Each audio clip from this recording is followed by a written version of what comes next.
Hey guys, this is Illusion Podfic, and today we're going to be reading Who's on Now by Lubis Wavi. This is Chapter 13. Someday Sam wondered why Gotham hadn't just stopped giving doctorates in any of their universities.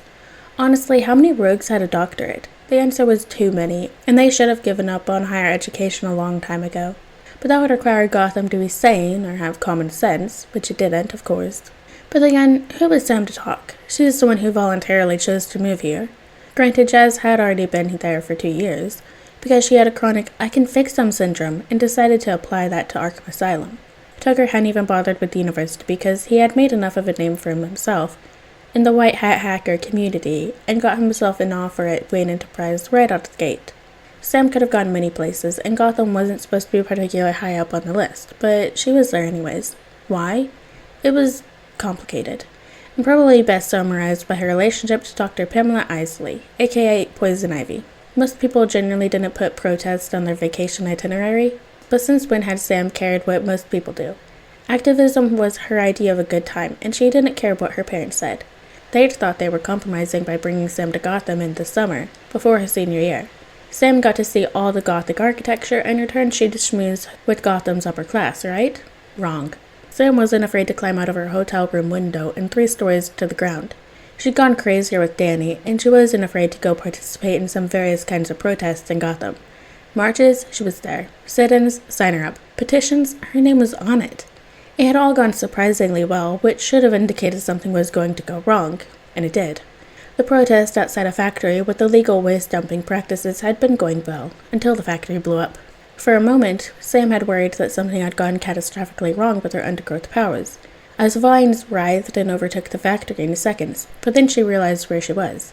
This wasn't Amity Park, where the only person around with plant powers was her. This wasn't Amity Park, where the ambient ectoplasm from the portal made her powers extremely reactionary to even mildly strong emotions. This wasn't Amity Park, this was Gotham. And there was a very well-known, very powerful plant user with a vendetta against people and corporations that harmed nature, Poison Ivy. Sam's fellow protesters had begun walking past her, calmly adjusting their gas masks that any self-respecting Gothamite had. But Sam only had eyes for the beautiful, destructive green rapidly overtaking the factory. The vines grew and lashed out, winding into a sting breaking chimneys like snapped necks. Moss crawled like a tide of insects, seeping through cracks and mortar. Flowers bloomed, spitting out clouds of colorful pollen which swept like glittering breeze across the factory. It was terrifying. It was dangerous. It was inspiring. It was beautiful.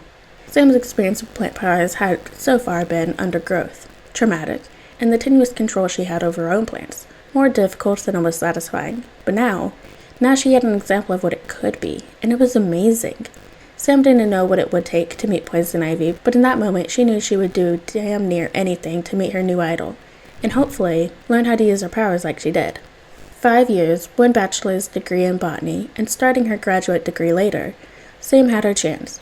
Well, technically not really, but honestly it was the university's fault for not being more specific on what it meant to mentor under an expert in your field. As one of its requirements, they definitely meant an internship or job at some kind of flower shop, or at best the environmental department of Wayne Enterprise, not enterprising under an eco-terrorist. What a shame that they didn't word it specifically enough to keep Sam from searching out Dr. Isley.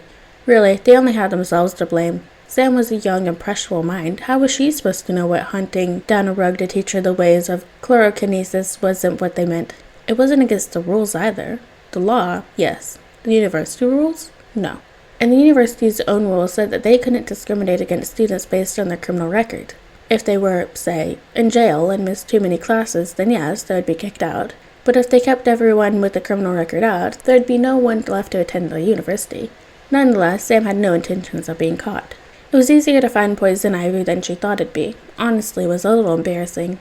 All it had taken was bullying Tucker into finding her last known location, and then picking the closest, largest patch of nature in that area.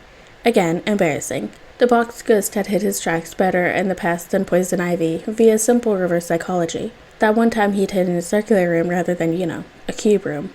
Sam had met no resistance when she walked into a dilapidated, overgrown cottage, until a thorny vine had surged forward and curled around her throat, inches from her skin. Well, it seemed she was right. "Are you lost, little girl?" Poison Ivy purred threateningly, which Sam hadn't even known was possible in real life, which, awesome. "No, I'm exactly where I want to be," Sam said calmly. Fangirling would not be conducive to getting what she wanted. What are you, some kind of vigilante, running with a half-cocked plan? That won't work, little girl. Sam interrupted. My name is Sam. I'm working on my graduate degree in botany, and I'd like for you to mentor me, Dr. Isley. Poison Ivy stared at Sam before bursting into raucous laughter. Ha! I've never heard that one before. What a weird tactic for a sting operation the bats are employing this time. I'm being serious. You could find my student ID in my pocket. Sam gestured to the coat pocket where her wallet was. That wasn't the issue, little girl. Why would you think that I'm, willing? A good option? Please, find a better lie. Dr. Isley, I've read every paper of yours I could find. Your treatise on revitalizing endangered species of fungi was inspired. You're dedicated, passionate, and not afraid to demonstrate someone for what you believe in. You're amazing. I wouldn't be able to find someone half as interesting as you to mentor under and. Sam paused, biting at her lip. She flattened her palms towards the floor, reaching and feeling. Seeds, leaves, compost, dead wood from planks, grass, lichen, and right there, that little bit of green. Poison Ivy stared at the floor beneath Sam as a curl of vines grew out from beneath the floorboards. Hardly something of remark if she had made it, but she didn't. Sam did, with a shaky grasp but more determination than skill. I've seen your work, Sam continued, as Dr. Isley and Poison Ivy, and both sides are incredible. I want to be like you. Learning under you is my best chance. The cottage was silent. Sam had said her piece. There wasn't anything else she could do. Poison Ivy rolled her eyes. You're not the first meta plant-growing hopeful that's approached me. I'm not more impressed with you than I was them. But how about I make you a deal? Poison Ivy walked forward, her hips swaying with confidence. Bring me the seed of an extinct plant species, and I'll teach you anything you want. But until then, don't show your face to me, and if you do, I'll tear your face off. How does that sound, little girl? Sam's lip twitched, and she grinned, wide, sharp, and a little crazy, just like every other Amity Parker. Sounds like you've got a deal, Dr. Isley. It's been a week. Is your memory so bad you've already forgotten what I said? What's this? A leopardendron cone. The leopardendron tree was extinct over 250 million years ago. I'm aware. How the fuck did you get this, kid? Sam grinned. Bribery, blackmail, and a couple threats of defenestration. Mostly targeted towards Danny, plus a little bit of time travel, but Dr. Isley didn't have to know about any of that. So, when do I start? Poison Ivy stared at Sam, then the rigid spore container in her hands. Up, down, back up. Poison Ivy sighed and pinched the bridge of her nose. Fuck it. How does Saturdays at 3 work? Sam knocked on Pamela's doors and heard the barking of Harley's hyenas, shouting, and some minor crashing.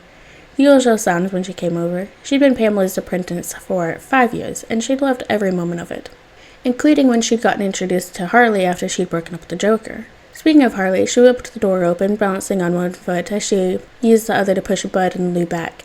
Hey! Red's favorite plant baby, back from your sabbatical, huh?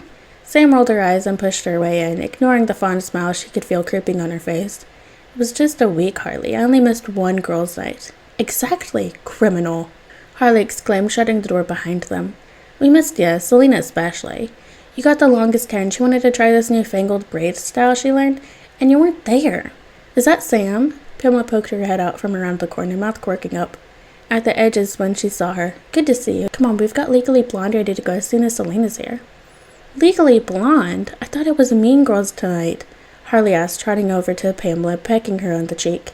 It would be, if that fucking time loop a month back didn't fuck up our schedule, Pamela said. Now let Sam out of the foyer, will you?